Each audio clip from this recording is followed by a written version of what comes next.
ಯಾವ್ದಾದ್ರು ಟೈಮಲ್ಲಿ ಆಡಿಯನ್ಸ್ ಇಲ್ಲ ಈ ತರ ಬಟ್ಟೆ ಹಾಕ್ಬಾರ್ದು ಅಂತ ಏನಾದ್ರು ಬೈದಿದ್ ನೆನ್ಪಿದ್ಯಾ? ಓ ಇದೆ, ಖಂಡಿತವಾಗ್ಲು. ಏನಕ್ಕೆ ಹೇಳು, ಫಸ್ಟ್ ಮೈ ತುಂಬಾ ಬಟ್ಟೆ ಹಾಕೊಳಕ್ ಹೇಳಿ ಶ್ರೇಷ್ಠಂಗೆ. ಚಿಕ್ಕ ಬಟ್ಟೆ ಹಾಕೊಂಡ್ ಬರ್ತಾಳೆ.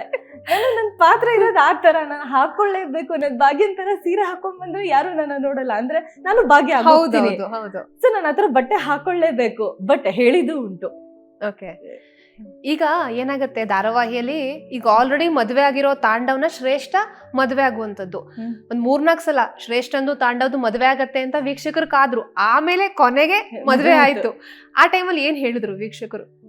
ಪ್ಲೀಸ್ ಈ ಸತಿನಾದ್ರೂ ಅವ್ರಿಬ್ರು ನಮ್ ಮದ್ವೆ ಮಾಡಿಸ್ಬಿಡಿ. ಇವ್ರಿಬ್ರಿಗೂ ಬೇಜಾರಾಗಲ್ವಾ ಈ ತರ ಫ್ಯಾನ್ಸಿ ಡ್ರೆಸ್ ಕಾಂಪಿಟೇಷನ್ ತರ ಇಷ್ಟು ಸತಿ ಬಟ್ಟೆ ಹಾಕೊಳ್ತಾರೆ. ನಾನು ಸುದರ್ಶನ್ ಹತ್ರ ಆಕ್ಚುಲಿ ತಾಂಡವ್ ಹತ್ರ ಹೋಗ್ಬಿಟ್ಟು, ಇದೇ ಲಾಸ್ಟ್ ಟೈಮ್ ಅನ್ಸುತ್ತೆ, ಪ್ಲೀಸ್ ನಾವಿಬ್ರು ಮದ್ವೆ ಆಗ್ಬೇಕು, ನನ್ ಕೈಲಿ ಆಗಲ್ಲ ಈ ತರ ಬಟ್ಟೆ ಹಾಕೊಳ್ಳೋದಕ್ಕೆ ಅಂತ. ಓಕೆ. ಸೊ ಆಡಿಯನ್ಸ್ ಆ ತರನು ಹೇಳಿದ್ದಾರೆ, ಮದ್ವೆ ಮಾಡಿಸ್ಬಿಡಿ, ಸಾಕಾಗಿ ಹೋಗ್ಬಿಟ್ಟಿದೆ ಇವ್ರಿಬ್ರದ್ ಮದ್ವೆ ನೋಡಿ. ತಾಂಡವಂತೂ ಗ್ಯಾರಂಟಿ ಬದ್ಲಾಗಲ್ಲ. ಸೊ ಅದಕ್ಕೆ ಮದ್ವೆ ಮಾಡ್ಸೋದೇ ಬೆಟರ್ ಅಂತ. ಹೌದು. ಓಕೆ.